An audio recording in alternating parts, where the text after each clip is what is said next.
Ciao amiche! Oggi ho realizzato questo trucco molto naturale, una sorta di make-up no make-up con solo 5 prodotti e una spesa intorno ai 10 euro. Se volete sapere come ho fatto, seguite il video. A volte ci capita di non avere molto tempo per truccarci, oppure non abbiamo a disposizione tutti i prodotti che di solito sono dentro la nostra trousse o nei nostri bagni. Ad ogni modo, vogliamo comunque avere un aspetto, seppur naturale, un po' curato e comunque luminoso. Che cosa possiamo fare in questi casi? Bene ragazze, ho realizzato questo make-up con pochissimi prodotti che adesso vi farò vedere, i più reperibili, quelli che abbiamo sempre a portata di mano e soprattutto con una spesa piccolissima perché tutti i prodotti sono del marchio Essence che sto testando per voi per realizzarvi un video in cui faccio un po' una recensione a 360 gradi sul marchio per noi donne mature e quindi ho voluto metterlo alla prova in questa sorta di make-up no make-up. Vediamo un po' che cosa ho utilizzato e il procedimento per realizzare questo trucco semplicissimo. Se questo video ti sta piacendo, ricorda di lasciare un like e se non l'hai ancora fatto, iscriviti al canale. Mi raccomando, la nostra piccola community di favolose donne over sta iniziando a crescere e vogliamo essere sempre più numerose per darci supporto e soprattutto farci buona compagnia. Per prima cosa applichiamo il correttore, ma non su tutto il volto, non stendendolo per bene come avremmo fatto con un fondotinta, ma andando a posizionarlo soltanto in alcuni punti, quelli che necessitano di un po' di copertura e di un po' di uniformità, ma facendo una sorta di reverse contouring, ossia lasciando naturali, lasciando scoperte quelle parti del nostro viso che vogliamo in qualche modo evidenziare per creare questo effetto di tridimensionalità. Quindi, ad esempio, non lo applichiamo qua sulle gote perché lasciamo che appaia il colore naturale della nostra pelle, quindi il rosato che già naturalmente abbiamo. In questo modo si crea una base sottilissima, praticamente quasi senza spessore. Ciò nonostante abbiamo questo effetto di tridimensionalità tra le zone un pochino più chiare che si creano dove abbiamo passato il correttore e quelle un pochino più naturalmente ombreggiate della nostra pelle.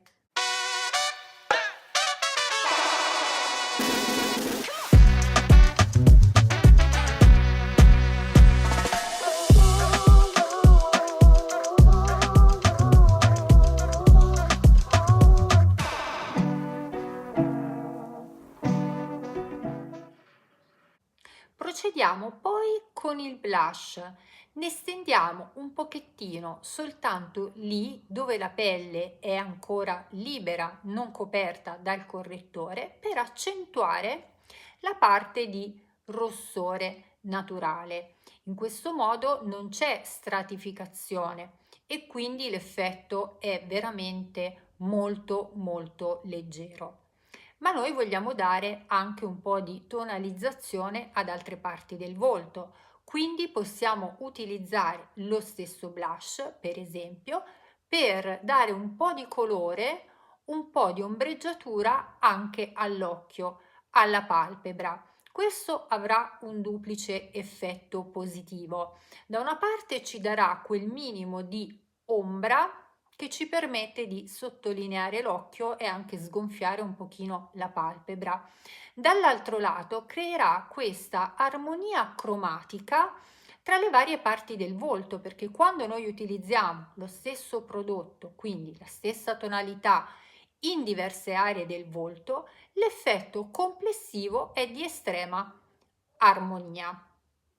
Se il blush ve lo consente, potete poi anche utilizzarlo per le labbra. Ci sono molti prodotti multitasking, vi lascerò poi in descrizione un po' di consigli che permettono con un solo prodotto appunto di ottenere questo trucco diffuso.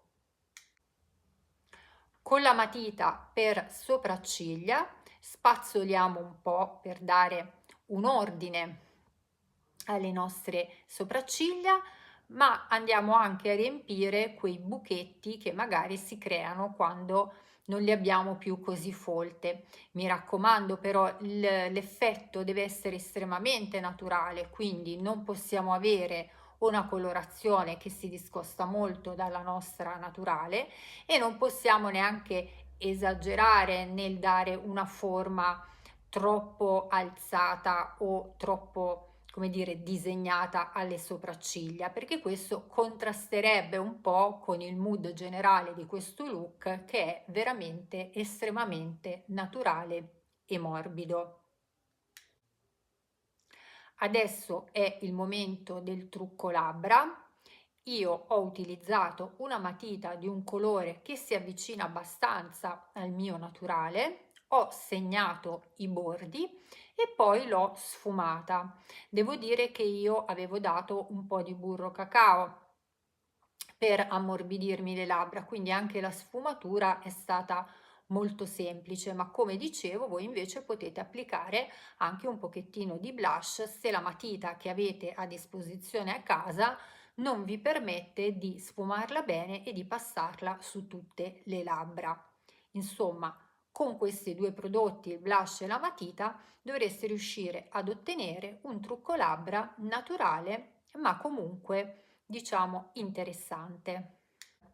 Se non avete la matita labbra e quindi riduciamo ancora i prodotti a nostra disposizione da 5 a 4, potete utilizzare la matita per sopracciglia per bordare leggermente la bocca e poi appunto sfumare con il dito e andare a picchiettare un pochino di blush sulle labbra per avere comunque un po' di colore. In questo caso ovviamente avrete un'ombreggiatura ai contorni della bocca, ma se fate un tratto leggero, soprattutto se non avete una matita da sopracciglia troppo scura, questa operazione garantisce comunque un bel risultato naturale. Ultimo step, una passata di mascara. Qui valutate voi se volete procedere in maniera molto leggera oppure calcare un po' di più la mano. In questo caso, nel trucco che ho io, come vedete, ho passato il mascara solo nelle ciglia superiori, quelle sotto non le ho completamente toccate perché mi piaceva appunto questo effetto molto delicato, però voi valutate anche in base alla forma del vostro occhio se preferite invece dare un po' di mascara anche nella parte inferiore. C'è un cagnolino che sta abbaiando, lo salutiamo.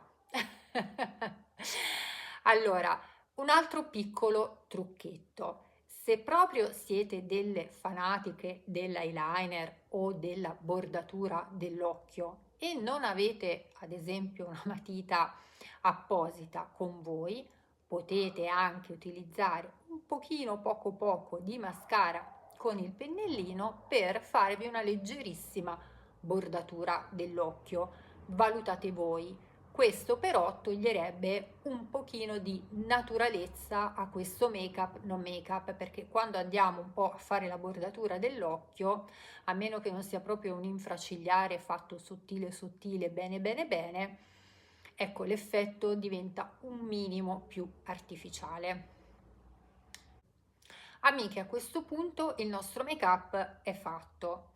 Naturalmente costituisce una base di trucco che può essere lasciata così o che può essere arricchita a vostro piacimento. Io personalmente, avendo utilizzato dei prodotti cremosi, un minimo di cipria lo darei per settare e garantirmi che questo trucco duri tutto il giorno senza andarsene in giro. È vero che ne abbiamo utilizzato davvero pochissimissimo di prodotto.